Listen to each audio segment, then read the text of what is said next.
जहां तक सीयूईटी की बात है, क्योंकि मैं उस दौर की विद्यार्थी रही हूं जहां पर मेरिट पे एडमिशन होते थे।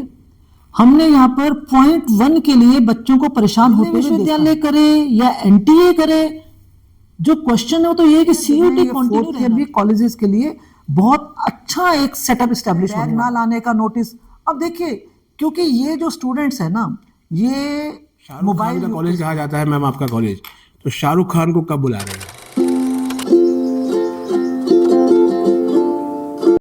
नमस्कार, स्वागत है आपका हमारे इस YouTube चैनल पर। मैं मुनमुन श्रीवास्तव आपका हार्दिक अभिनंदन करता हूं। 2025 विदाई ले रहा है और 2026 जो है दस्तक दे रहा है, और ये साल डीयू के हंसराज कॉलेज के लिए बहुत बड़ी उपलब्धियों वाला साल रहा। और हमारे साथ मौजूद है कॉलेज की प्राचार्य प्रोफेसर डॉक्टर रमा, और उनसे जानेंगे कि मैम इस बार NIRF रैंकिंग की जो सफलता रही उसके पीछे कितनी मेहनत थी। स्वागत है हमारे चैनल पर। नमस्ते मुनमुन जी, पहले तो विदा होते 2025 वर्ष में आपका स्वागत है, क्योंकि आप शुरू से ही दिल्ली विश्वविद्यालय में काफी सक्रिय रहे हैं और बड़े न केवल ज्वलंत मुद्दों को उठाते हैं बल्कि कॉलेजेस को आपस में जोड़ने का भी एक अद्भुत कार्य करते हैं। उसके लिए आपको बधाई। आपने इस वर्ष हंसराज कॉलेज की उपलब्धि की बात करते हुए निर्फ की चर्चा की है।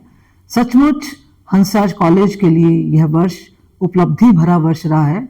और यदि हम निर्फ की बात करें तो इस रैंकिंग के लिए पूरे का पूरा श्रेय हंसराज कॉलेज के एक एक सिपाही को जाता है।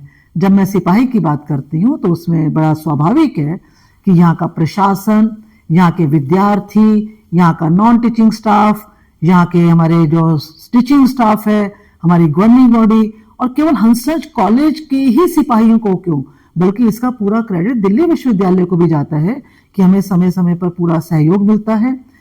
और यदि मैं इस वर्ष की रैंकिंग की बात करूं तो इसमें हमारा जो सबसे रैंकिंग के पैरामीटर्स में जो हमारा हाईएस्ट स्कोर आया, मुझे लगता है कि रिसर्च में हमें बहुत बेनिफिट मिला है, क्योंकि रिसर्च के स्कोर में हमारा एकदम से काफी जंप आया है।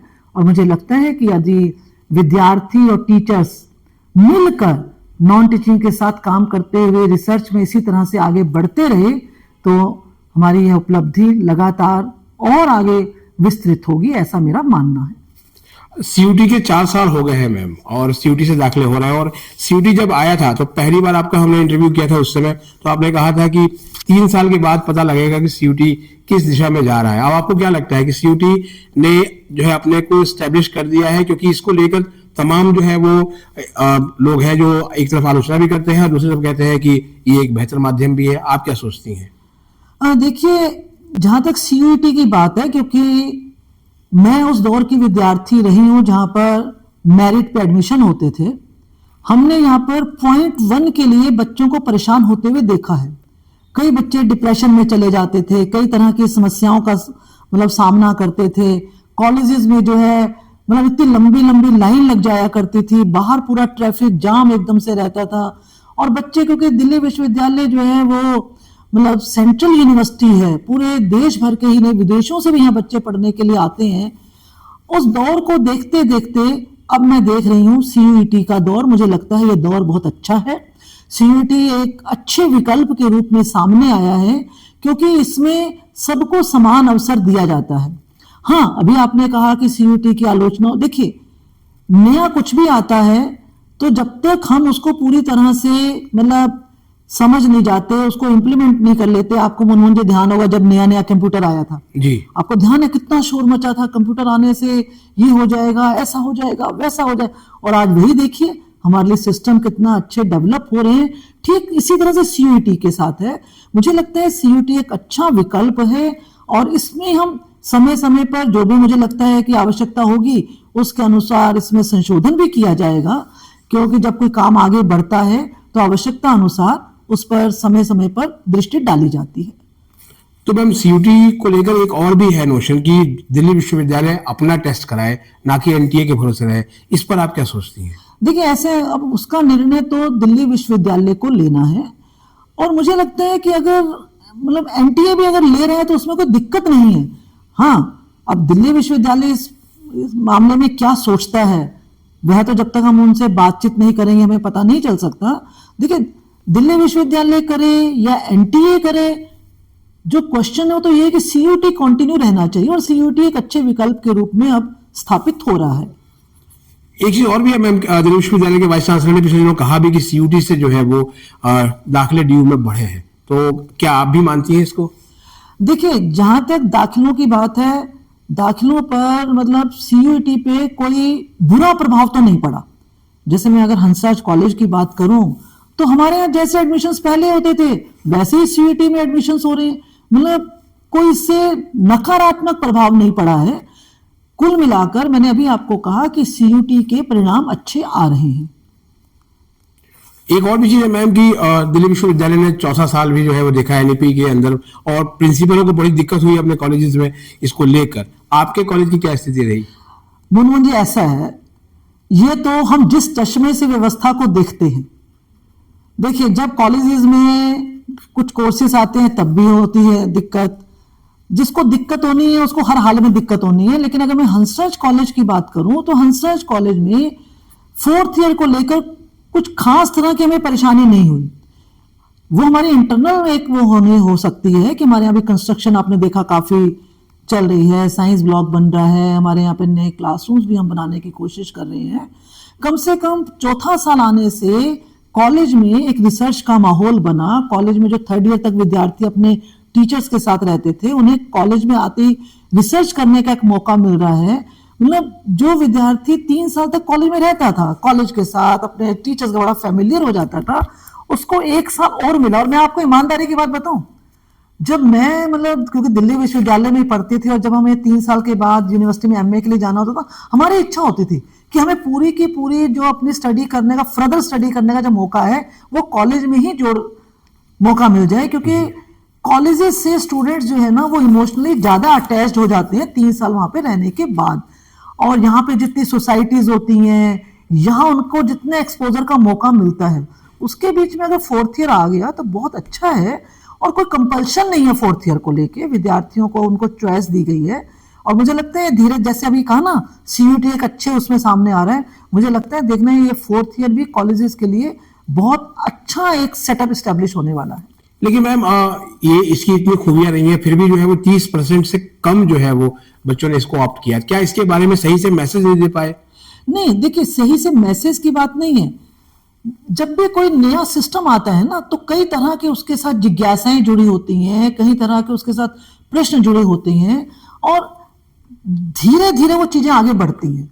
फोर्थ ईयर अभी देखिए, जब हमने विश्वविद्यालय में देखा, जब एनुअल मोड के बाद सेमेस्टर सिस्टम आया तो कई तरह के मतलब प्रश्न थे हमारे सामने, कैसा रहेगा। लेकिन अल्टीमेटली सेमेस्टर सिस्टम से हम सब फेमिलियर हो गए हैं तो हमें अच्छा लग रहा है। ठीक इसी तरह से जो विद्यार्थी फोर्थ ईयर के लिए कशमकश में रहे, और ये तो बहुत अच्छी बात है कि 30% आए। अभी तो आपने कहा कि कुछ कॉलेजेस में दिक्कत आई है, तो मुझे लग रहा है कॉलेजेस भी धीरे धीरे अपना जो इंफ्रास्ट्रक्चर है, अपने जो रिक्वायरमेंट्स हैं, उनको धीरे धीरे पूरा करेंगे।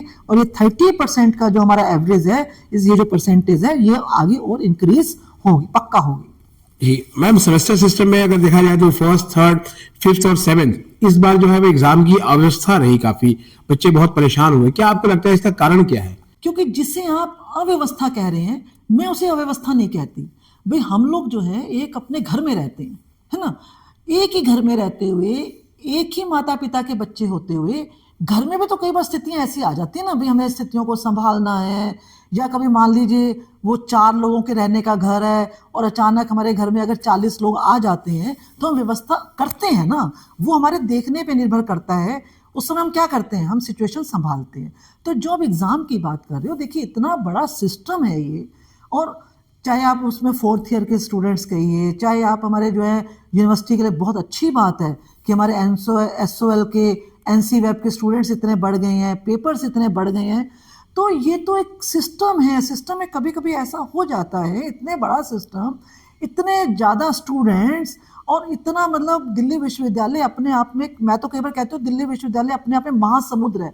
तो उस महासमुद्र में देखिए एग्जाम्स हो रहे हैं, स्टूडेंट्स हैं, टीचिंग स्टाफ है, नॉन टीचिंग है, सब लोग उसमें लगे हुए हैं। तो अगर कभी ऐसी स्थितियां बन जाती हैं तो फिर हम सब उसे संभालते हैं। और मैं अगर हंसराज कॉलेज की बात करूं, देखिए फिर वही बात है, क्योंकि मैं तो हंसराज कॉलेज में रह रही हूँ, हंसराज कॉलेज को ही देख रही हूँ सुबह से शाम तक। हमारे यहाँ पर एग्जाम को लेकर किसी तरह की अव्यवस्था नहीं हुई।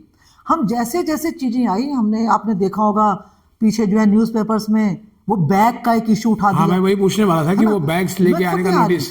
अब जो हमने बैग ना लाने का नोटिस, अब देखिए क्योंकि ये जो स्टूडेंट्स हैं ना, ये मोबाइल युग के स्टूडेंट्स हैं, इनके पास ये बच्चे 1 घंटा मोबाइल, हमारे लिए बड़ी दिक्कत होगी थी कि बच्चे मोबाइल बाहर रख रहे हैं, उनके मोबाइल नहीं भी, और क्योंकि स्टूडेंट्स हैं कॉरिडोर में उनके बैग सारे के सारे बिखरे हुए हैं, और मतलब स्टूडेंट्स से मानने लग गए थे कि इनके बैग्स की केयर करना, इनके यूटेंसिल्स जितने भी इनका सामान है उस सब की केयर करना हंसराज कॉलेज की रिस्पॉन्सिबिलिटी है। जबकि हमने बिल्कुल ये हमें डिसीजन लेना पड़ा कि एग्जामिनेशन सेंटर के वहाँ बैग नहीं जाएंगे। अब होता क्या है, इन स्टूडेंट्स का एग्जाम 9:30 बजे, अब 9:30 के लिए हम इनसे उम्मीद करते हैं भी आप 9 बजे तक हर हालत में आ जाइए। अब ये 9:25 पे, यहाँ तक कि मैंने देखा वहाँ पे कि 9:35-40 तक बच्चे भागे हुए आ रहे हैं। अच्छा, उस समय फिर हमारे लिए व्यवस्था को संभालना बड़ा मुश्किल हो जाता है।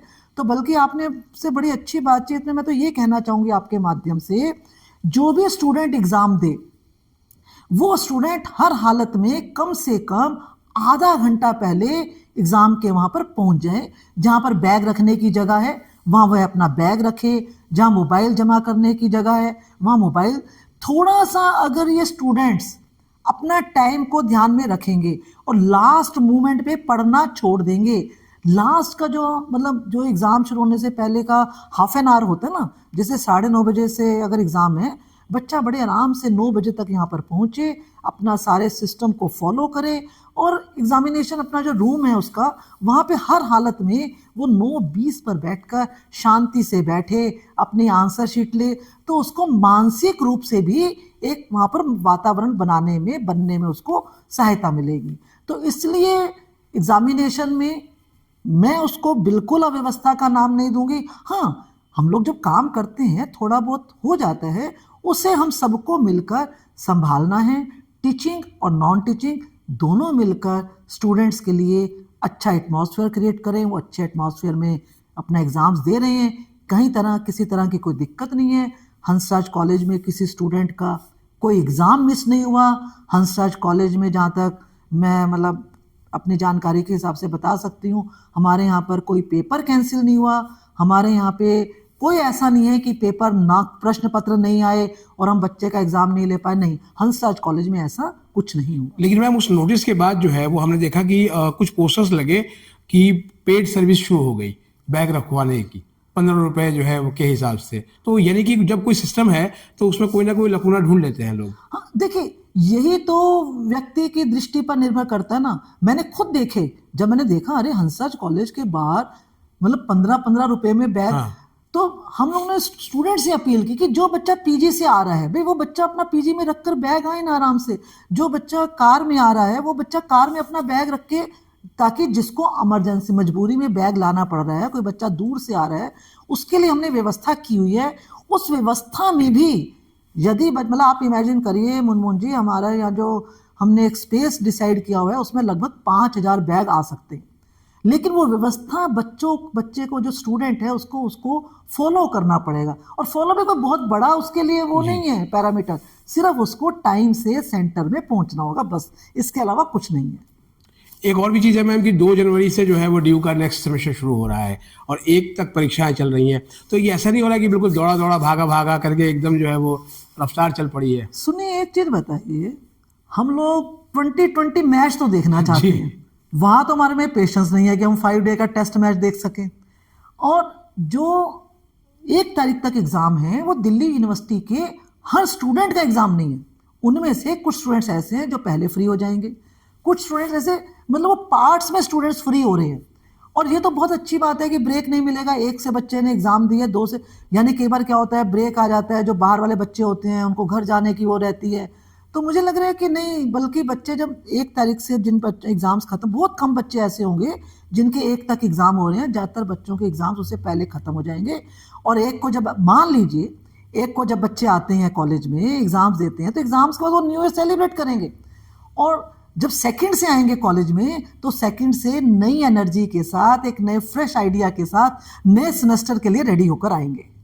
यानी कि एक बहुत ही पॉजिटिव दृष्टिकोण से आपने बता दिया कि ये भी एक दृष्टिकोण हो सकता है। फिलहाल एक चीज़ और भी है मैम कि देश में कुत्तों की, आवारा कुत्तों की समस्या बढ़ती जा रही है। यूजीसी भी इससे चिंतित है। उसने डीयू को भी कहा है कि जो है वो आप कोई नोडल ऑफिसर नियुक्त करें। और ये आपके कॉलेज में ये आवारा कुत्तों की क्या स्थिति है? मैं वैसे तो आपका कॉलेज काफ़ी, मैंने देखा कि बहुत ही क्लीन नज़र आ रहा है, और बंदरों को भगाने के लिए जगह जगह हमें वो एक कटआउट्स भी नज़र आए लंगूरों के। तो क्या कर रही है मैम? देखिए मुनमुन जी, मैं बताऊं, हंसराज कॉलेज भी बड़ा संवेदनशील कॉलेज है। जहाँ तक कुत्तों की बात है, क्योंकि हमारा एजुकेशनल इंस्टीट्यूट है और हमने एक स्पेस डिसाइड किया हुआ है, भाई अगर किसी को भी फीड करवाना है तो वहाँ पर करवाएं हम। लेकिन क्योंकि हर स्टूडेंट जो है ना, वो मतलब उस तरह से उनके साथ कंफर्टेबल फील नहीं कर सकता। स्टूडेंट्स हैं, टीचिंग स्टाफ है, नॉन टीचिंग स्टाफ है। तो बल्कि मैं, देखिए अगर हमें उनसे कोई प्रॉब्लम नहीं हो रही है, बच्चे ठीक से हैं, स्टूडेंट्स, टीचिंग, नॉन जी। टीचिंग स्टाफ, मैं बल्कि आपके इस यूट्यूब चैनल के माध्यम से हर किसी से ये अपील करूंगी, रिक्वेस्ट करूंगी, करबद्ध प्रार्थना करूंगी कि आप कम से कम कॉलेज में जहां तहां जब मर्जी इनको खिलाने का काम मत करो। उससे फिर हमें संभालना मुश्किल हो जाता है। हमने एक स्पेस, डेडिकेटेड एक स्पेस दिया हुआ है। अगर आप वहां पर उनको खिला रहे हैं तो नेचुरली अगर आप सब जगह खिलाएंगे, वो सब जगह घूमेंगे, है ना। और अगर एक डेडिकेटेड स्पेस में आप खिला रहे हैं, उससे उनको भी दिक्कत नहीं होगी और हमें भी कोई दिक्कत नहीं होगी। बाकी हमारी कोशिश यही रहती है कि हम जितना केयर कर सकें उतनी हम केयर करें, लेकिन बड़ा नेचुरल है कि हमारे सामने भी कई तरह की लिमिटेशंस होती हैं। आपका जो बॉयज हॉस्टल है मैम, ये अंडर रेनोवेशन था। अभी क्या 2026-27 में मिल जाएगा बच्चों को? मुनमुन जी, आपने बॉयज हॉस्टल की बात कर ली, गर्ल्स हॉस्टल की नहीं की। आपको मैं बताऊं, जी। दरअसल रेनोवेशन में नहीं है, हमारा बॉयज और गर्ल्स दोनों हॉस्टल बन रहे हैं। और ये हॉस्टल जब बन के सामने आएंगे तो दोनों हॉस्टल्स बहुत अच्छे होंगे। लेकिन 2026 में तैयार नहीं हो पाएगा, क्योंकि कई तरह की फॉर्मेलिटीज़ होती हैं इसमें, कंस्ट्रक्शन का काम है, हम बहुत जल्दबाजी नहीं कर सकते हैं। और जब ये दोनों हॉस्टल्स बन जाएंगे, जिस हॉस्टल की कैपेसिटी, बॉयज़ हॉस्टल की कैपेसिटी हमारी अभी इस समय लगभग 150 के आसपास की है, जी। और हम जो है कैपेसिटी बढ़ाने वाले हैं। शायद अगर मतलब वो मुझे रिकॉर्ड चेक करना पड़ेगा, लेकिन अब जो हमारा बॉयज़ हॉस्टल बनेगा, दोनों बॉयज़ और गर्ल्स 300 स्टूडेंट्स के लिए, मतलब जस्ट डबल हो जाएगा। डबल से भी बल्कि ज़्यादा है। 300 हम बॉयज़ का बनाएंगे और 300 हम गर्ल्स का बनाएंगे, जिससे गर्ल्स को ये ना लगे कि हमारे लिए हॉस्टल नहीं है और बॉयज़ को लगे कि, तो मुझे लगता है थोड़ा टाइम जरूर लगेगा, लेकिन दोनों हॉस्टल बनकर रेडी हो जाएंगे। जी। शाहरुख खान का कॉलेज कहा जाता है मैम आपका कॉलेज, तो शाहरुख खान को कब बुला रहे हैं? देखिए ऐसा है, जहाँ तक शाहरुख खान की बात कह रहे हैं, बिल्कुल शाहरुख खान का कॉलेज है, और हमारे लिए शाहरुख खान को बुलाना उतना महत्वपूर्ण नहीं है। शाहरुख का अपना कॉलेज है, शाहरुख जब कॉलेज में आए हमें अच्छा लगेगा।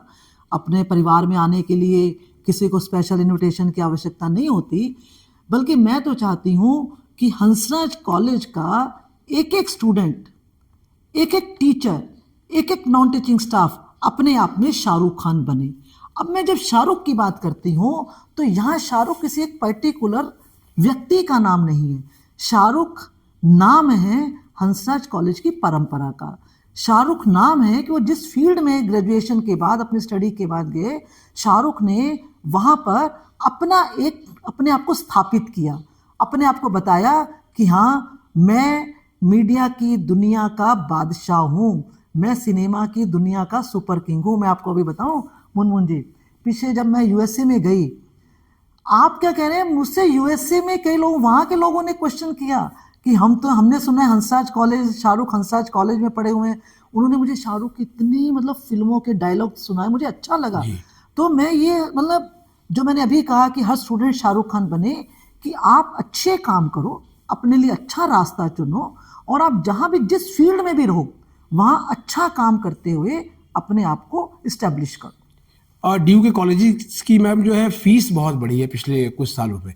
आपके कॉलेज की क्या स्थिति है? देखिए, जहाँ तक फीस की बात है, आप मतलब हमारे कॉलेज की जो फीस बढ़ रही है वो बिना बात के फीस नहीं बढ़ रही है।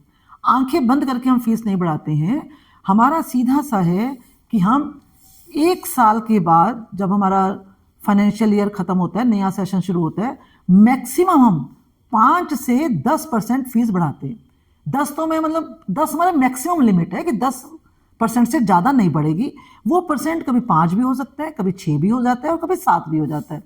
और आप ये देखिए कि बच्चा जब फर्स्ट ईयर में आता है, अब तो 4 ईयर डिग्री कोर्स हो गया, फर्स्ट ईयर में जो बच्चा जिसकी फीस बढ़ रही है वो चारों साल उसी की फीस पे पढ़ाई करता है। वो ऐसा नहीं है कि फर्स्ट ईयर में भी फीस बढ़ गई, सेकेंड ईयर में भी बढ़ गई, थर्ड ईयर में भी बढ़ गई, नहीं, ऐसा नहीं होता। सिर्फ ये जो 5 to 7, 5 to 8% जो इंक्रीज होता है, भाई 5 to 8% कितना आएगा, 1200-1300। और वो जिस तरह से कॉलेज का इंफ्रास्ट्रक्चर डेवलप होता है, क्योंकि हम चाहते हैं कि ये कॉलेज में स्टूडेंट्स को सारी फैसिलिटीज़ मिलें, स्टूडेंट्स के लिए एक अच्छा एटमॉस्फेयर क्रिएट हो, तो उसके लिए एक मिनिमम जितनी हमारी रिक्वायरमेंट होती है, आप देखते हैं ना कि अगर हमने अपने घर के लिए 2-4 सब्जी भी ली हैं और हम 6 महीने के बाद जाते हैं तो उसमें फ़र्क होता है उसी सेम रेट। तो लेकिन फिर भी हम स्टूडेंट्स के उस पर भी ध्यान रखते हैं। और जिस रेशो में हमारी मुनमुन जी फीस बढ़ती है, आप देखना हंसराज कॉलेज की स्कॉलरशिप्स उससे कहीं डबल रेशो में बढ़ती हैं कि जो स्टूडेंट किसी को कोई इमरजेंसी है, वो नहीं दे पा रहा है, कोई प्रॉब्लम है उसके साथ, तो हमारी कोशिश होती है कि फिर हम स्टूडेंट को स्कॉलरशिप दें। मतलब यह है कि फीस की वजह से कोई स्टूडेंट्स कॉलेज छोड़कर नहीं जाता। देखिए, मेरे दृष्टि में ऐसा नहीं है। और मैं तो अभी भी फिर बार बार मैं आपके चैनल की बात इसलिए कर रही हूँ क्योंकि सोशल मीडिया में बहुत एक्टिव है आपका चैनल। अगर किसी स्टूडेंट को ऐसी कोई दिक्कत आती है तो हमारे पास आए, हमसे बात करें, हम उसकी सहायता के लिए तैयार हैं। एक और सवाल है मैम, प्री बोर्ड के एग्जाम्स मतलब शुरू होने वाले हैं और बोर्ड के एग्जाम्स को सीयूटी आने के बाद स्टूडेंट्स उतना कंसीडर नहीं कर रहे थे, लेकिन जब से मॉपअप राउंड या फिजिकल मॉपअप राउंड में बोर्ड के मार्क्स का महत्व हुआ है, तो आप उन्हें क्या एडवाइस करेंगे? देखिए क्या ना, जो लोग मतलब सीयूटी से संबंधित निर्णय ले रहे हैं, और हम लोग 12th क्लास में देख रहे हैं, 12th क्लास के एक तरफ तो 12th क्लास के मार्क्स को 100% वेटेज देने लग गए थे हम, एक तरफ सीयूटी में हमने बिल्कुल उसको मतलब ख़त्म कर दिया। हालांकि वो चीज़ मेडिकल और इंजीनियरिंग में भी होती है, भाई अगर ठीक है स्टूडेंट नहीं 12th में अच्छा स्कोर कर पाया तो उसके सामने रास्ते खुले रहते। अब अगर मेरी कोई व्यक्तिगत राय लेना चाहे जी, मतलब मुझे नहीं मालूम मेरी उस व्यक्तिगत राय की क्या अहमियत है, लेकिन अगर कोई मेरी व्यक्ति, तो मुझे लगता है कि 12th का अगर हम मतलब हो सके ऐसा, हमें कुछ स्कोर उसमें जोड़ देना चाहिए कि हम 80% जो है वो वेटेज उसमें, हाँ वेटेज जो है भाई 80% वेटेज हमारा सीयूटी है और 20% हमारा। लेकिन ये ना मनोज जी, कहने को तो मैंने बात अपनी कह दी जी। क्योंकि मैं अपना व्यक्तिगत दृष्टिकोण बता रही हूँ। ये तो जो लोग सब मैनेज करते हैं, सब जुड़े हुए हैं सिस्टम से, जो पूरे इंफ्रास्ट्रक्चर को, पूरे सिस्टम को देख रहे हैं, उनके सामने भी इस तरह से प्रश्न आते होंगे, तो मुझे लगता है वो भी इन सबको दृष्टि में रखते हुए कोई निर्णय लेते हैं। चलते चलते मैम, आज का लास्ट सवाल, 2025 में आपने बहुत काम किए कॉलेज के लिए, वो दिखता भी है पूरे कैंपस, क्या पूरी दिल्ली और देश में चर्चा है। 2026 के लिए क्या योजनाएं हैं आपकी? मुझे धन्यवाद, आपने माना कि 2025 में हंसराज कॉलेज ने अच्छे काम किए। यह सब आप सबकी शुभकामनाओं के कारण ही संभव हो पाता है। 2026 की जहाँ तक अगर हम बात करें, हमारा एजेंडा वही है कि हम इन विद्यार्थियों को अच्छे संस्कार दे सकें। हमारे teaching staff, non teaching staff सब मिलकर ये जो बच्चों के, स्टूडेंट्स के पेरेंट्स हम पे ट्रस्ट करते हैं, जो स्टूडेंट्स हंसराज कॉलेज में आते हैं, इनके लिए हम कुछ अच्छा कर पाएँ। 2025 में यदि जाने अनजाने में हमसे कुछ गलतियां हुई हों, हम उनको सुधारें। हम अपना मूल्यांकन भी करें, व्यक्तिगत तौर पर मूल्यांकन करें, संस्थागत तौर पर मूल्यांकन करें, और अपनी कमियों को दूर करते हुए हम स्वयं को अच्छा बनाएं, कॉलेज को अच्छा बनाएं, एक अच्छा वातावरण बनाएं। हम जो बात करते हैं इनोवेशन की, हम बात करते हैं रिसर्च की, तो कॉलेज में थोड़ा सा और हम कैसे एक एटमॉस्फेयर डेवलप कर सकते हैं, 4th ईयर के लिए हम क्या अच्छी मेहनत कर सकते हैं, मुझे लगता है कि उस तरफ हमारी कोशिश जारी रहेगी। जी, बहुत बहुत धन्यवाद मैम, और आपको आने वाले साल के लिए बहुत बहुत शुभकामनाएं। धन्यवाद मुनमुन जी, आपका भी विशेष विशेष धन्यवाद एवं आभार। ईश्वर हम सब को सकारात्मक बनाए रखे और हम सब इस राष्ट्र के लिए कुछ अच्छा काम कर सकें। पुनः धन्यवाद, सादर नमस्ते।